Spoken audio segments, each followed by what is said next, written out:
So this is my overview video for automatic deployments using GitHub Actions and AWS Elastic Container Services. Bit of a mouthful. Before I start, this is narrated by me, Radio ST, or Radio Software Development. It's sponsored by my company, weirdly, 128-bit Studios, and it's a Devflix original. So I've obviously stolen this from Netflix, but I really like the name Devflix, so that's the name we're going with. So I've set that up as a dedicated course tutorial site. It might not be up yet at the time of this video, but I'm working on it in the background, so bear with me. So as you can probably tell by the top, we're going to be using AWS, GitHub, and Docker in this series. So before I start, all links available in the description. So that includes the GitHub repos, this slideshow, any other course material such as links, anything you need to download, anything and everything that's mentioned in the videos will all be provided in the description. Also, feel free to skip to timestamp. So I'm going to put a timestamp on every single different section of the video, along with the parts. So it's broken up into a few videos, and there's going to be timestamps within those videos. So you can skip those. And also, if you're on a part that's completely irrelevant to you or something that you already know and you don't want to do it, that's fine. Skip to the next video. It'll all be in the playlist. So skills you will learn. This is just a summary of all of the skills that you'll learn over the next few videos. So SSH keys are, like some of these you might already know, some of them you might not know. So that's the whole point. I don't know who you are, so I'm going to start from the bare basics and then go from there. So SSH keys, GitHub cloning and actions, bash scripting, only a little bit of bash scripting, not too much, Docker, using the AWS CLI, Elastic Container Registries, Services and Task Definitions, EC2 application load balancers and target groups, EC2 security groups, SSL certificates, and Route 53 and DNS records. Now, those last two can be skipped.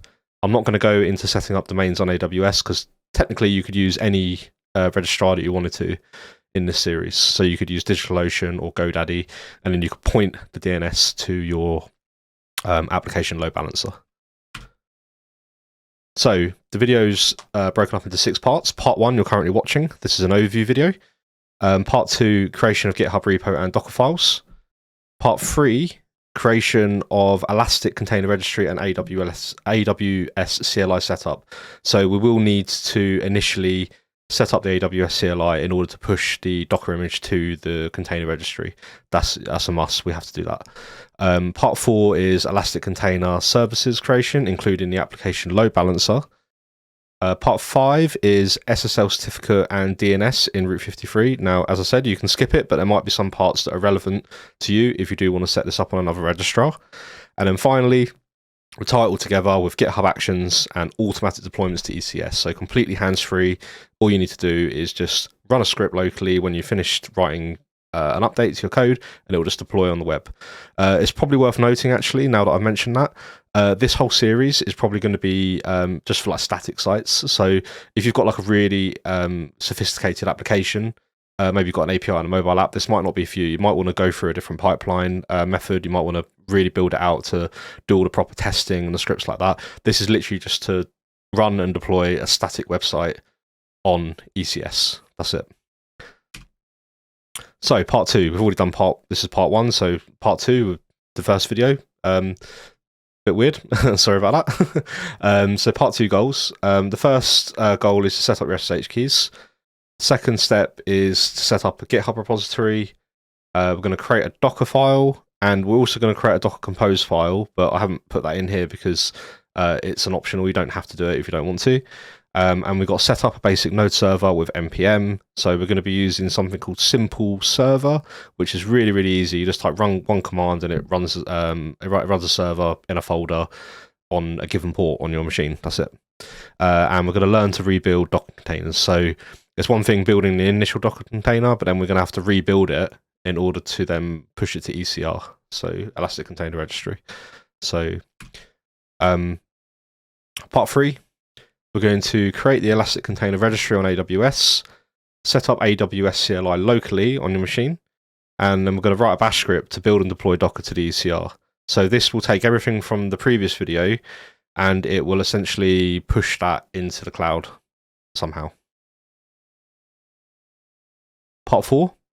So this one's going to be a bit of a lengthy one. I put it down as 10 minutes, but it might be longer than that because there's quite a lot of stuff to do in this one. This is the proper meat of the whole series. So we've got create an AWS Elastic Container Service. Within that, we need to create a cluster, a task definition, and a cluster service. So it's kind of weird, but the Elastic Container Service is like the name of what we're doing, but you make a cluster and then you create a service within the cluster. So it's got the same name, but it's not the same thing. And we're going to create a security group for the cluster network. So when we deploy the cluster, we need to create a security group so that we can give the load balancer the right ports to access. So we're going to have to set that up. It's not as daunting as it sounds, trust me. And we're also going to set up an initial application load balancer, which is automatically done as part of the cluster. So that shouldn't be too hard. And we're going to then update a cluster service to get the latest container. So one of the big things that I stumbled across when I was learning all this stuff is how do I recreate a container with new code and then force the cluster service to update it, because I was messing around with the task definitions and trying to get it working, couldn't get it working. But I figured it out and I've done it for you guys. Part 5, this is completely optional, like I said, but there may be some golden nuggets in this video. Set up your DNS on your domain to point at the ALB, request an SSL certificate, and then we're going to forward all HTTPS traffic to your EC2 target group.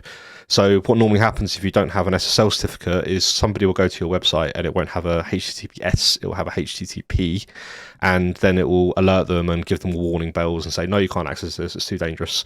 So we're going to fix that by creating an SSL certificate. It's completely free, you don't have to pay for it.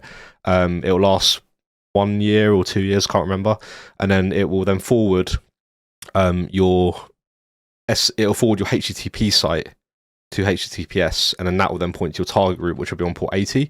Really confusing, but we'll go into that. And then, as you can see on the asterisk, I've put this can be skipped. You don't need to do it. We're not going to talk about hosted zones with Route 53 because I think that's beyond scope of this series. But I may make a video in the future on it. Who knows? We'll see how it goes.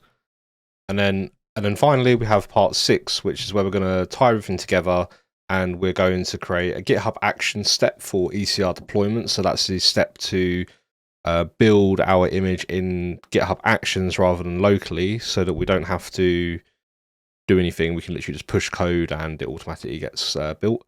And we're also going to set up an action step to restart the ECS cluster service, so that when a new image is there, the cluster will restart and then it will pick up the new image and then deploy that to our ALB. And then we're going to also add secrets for AWS credentials in GitHub, because we don't want anybody seeing plain text on GitHub. So we want to make sure that those credentials are properly encapsulated into the GitHub action. Yep, so thank you for watching the overview video. I'll see you in part 2, and we'll start actually doing some stuff. See you in the next video.